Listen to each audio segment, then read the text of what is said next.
আসসালামু আলাইকুম। আশা করছি আল্লাহর রহমতে ভালো আছেন। আবারও চলে আসছি আরেকটি ব্লগ নিয়ে। অ্যাকচুয়ালি আজকের ব্লগটা রেখেছি যে আজকের দিনটি মার রোজা ছিল।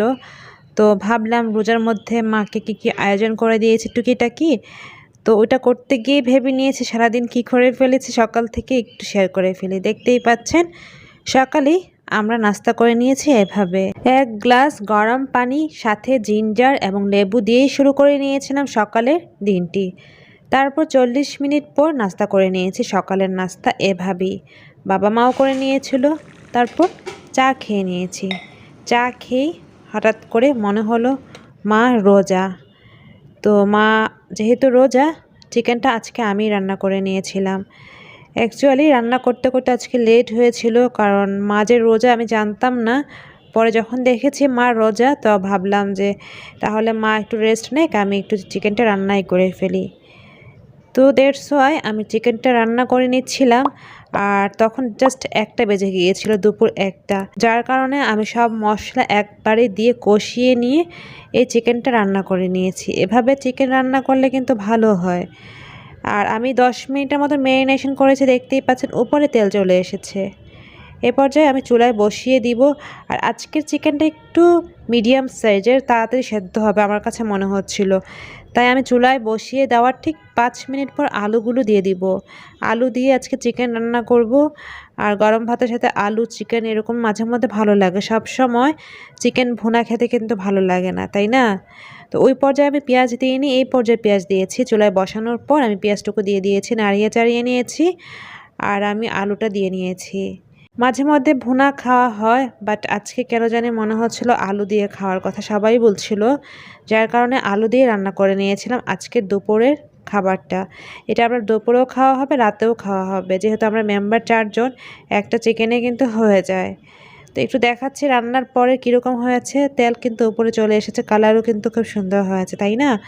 আর এখন যেটা দেখিয়ে নিচ্ছি এটা কিন্তু ঠান্ডা হওয়ার পর।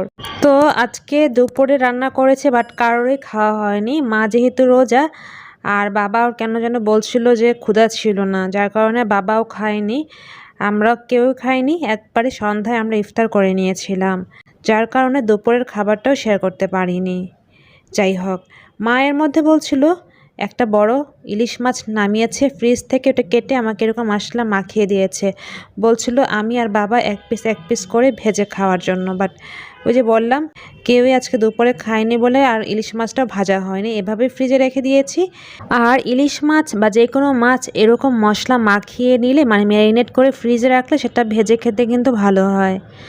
আর এর মধ্যে আমি রান্না করতে করতে মা একটা ভর্তা বানিয়ে ফেলেছে টমেটোর। এই টমেটোটাকে গরম করে মানে ফ্রাইং প্যানে ভেজে নিয়েছে, ধনিয়া পাতা, কাঁচামরিচ, পেঁয়াজ দিয়ে আর একটু চিনি দিয়ে মা এই চাটনিটা করে নিয়েছে। এই চাটনি দিয়ে খেতেও কিন্তু ভালো লাগে। মা এটা করে নিয়েছে আর ওইদিকে আমি রান্নাও করে নিচ্ছিলাম। তো একটু দেখাচ্ছে, দেখুন কতটা সুন্দর হয়েছে। তো বক্সে নিয়ে নিয়েছে, এটা এখন আমরা টেবিলে নিয়ে রাখবো। এভাবেই আজকে দুপুরে রান্না বান্না করে নিয়েছিলাম, যেহেতু মা রোজা। আর দুপুরে যেহেতু কেউ আমরা খাইনি, যার কারণে আর শেয়ার করা হয়নি। তো নামাজ পড়ে নিয়েছে আসরে, এর মধ্যে মনে হয়েছে যে শরবতটা করেই ফেলি। আর যেহেতু একটু গরম পড়েছে, শরবতটা বানিয়ে ফ্রিজে রেখে দিব। তো দেখতেই পাচ্ছেন আমি লেবু শরবত বানাচ্ছি। ছোট্ট একটি জগ, মানে 1 জগ আমি পানি নিয়েছি। এখানে 2 জন শরবত খেতে পারবে, মানে 2 জন মানুষের শরবত খেতে পারবে। তো আমি ওই পরিমাণের মতোই বানিয়ে নিয়েছি। একটু নাড়িয়ে নিয়েছি। প্রথমে আমি পানি আর চিনিটাকে ফ্রিজে রেখেছিলাম, আর এখন সন্ধ্যার আগে আমি এই লেবুটা দিয়ে নিয়েছি। এতে ভালো থাকে, তাড়াতাড়ি হয়, কোনো টেনশন থাকে না, তাই না? আর মা আজকে হঠাৎ করেই মা নিজেই এটা বানিয়ে নিচ্ছে আলু দিয়ে, আলুর চপ। তো এই আলুর চপ মার খুবই ফেভারিট, মানে ফেভারিট বলতে আমাদের ফেভারিট, মার খুবই ফেমাস, সবাই খুব মজা করে খায় এরকম ডিম আলুর চপ। তো যেহেতু আজকে আমরা সবাই ইফতার করব মায়ের উসিলায়, মানে মা রোজা আর আমরা সবাই মিলে ইফতার করব, তো মা এরকম ডিম আলুর চপ বানিয়ে নিয়েছে। আর আমি এখানে ছোলা বুটটা ভেজে নিয়েছিলাম। ছোলা বুটটা ফ্রিজেই ছিল, মানে সেদ্ধ করা ছিল, ওইটাকে আমি মডিফাই করে নিয়েছি। আর এখন সবগুলো ভাজা হয়ে গিয়েছে। এই বাটির মধ্যে পেঁয়াজ, মরিচ আর হচ্ছে টমেটো আর সরিষার তেল নিয়ে নিয়েছি মুড়ি মাখানোর জন্য। আর মা পেঁয়াজও ভাজছে, যার কারণে এখন পেঁয়াজও নেই, আমি এর মধ্যে ভিডিওটা করেছি। অলরেডি পেঁয়াজও ভাজা হয়ে গিয়েছে, নিয়ে এসেছি, কিছুক্ষণ পর আজান দিবে। তো আজান দিবে, সবাই একসাথে ইফতার করব, যার কারণে ইফতারের টাইমটুকু আমি ভিডিও করতে পারিনি। আজান দেওয়ার আগ মুহূর্ত আমি শরবতটা ঢেলে দিচ্ছিলাম, দেখতেই পাচ্ছেন। ইসুপ কুলের বসিয়ে দিয়েছি, এখন নাড়িয়ে চাড়িয়ে মাকে দিচ্ছি। তো মা আবার এক গ্লাস খেয়ে নিয়েছিল, খাওয়ার পর আর এক গ্লাস আদনানের জন্য রেখে দিয়েছি। ওটা আমি ফ্রিজ আপ করে ফেলেছি যে আদনান আসলে ওকে ওই শরবতটা দিয়ে দিব। আর যেহেতু অনেক গরম পড়েছে তাই না, আর মা বলছিল যে আদনানের জন্য কিছু তুলে রাখার জন্য, তাই আমি হটপটে কিছু আইটেম তুলে রেখেছি। যদি আদনান সন্ধ্যায় আসে বা যখনই আসুক, যদি ওর ভালো লাগে ও খেয়ে নিতে পারবে। আর এতটুক বেঁচে গিয়েছে, খাওয়া হবে না আজকে। আর যদি আদনান খেয়ে ফেলে তো খেয়ে ফেললি, তা না হলে কালকে খালা বুয়াকে দিয়ে দেওয়া হবে।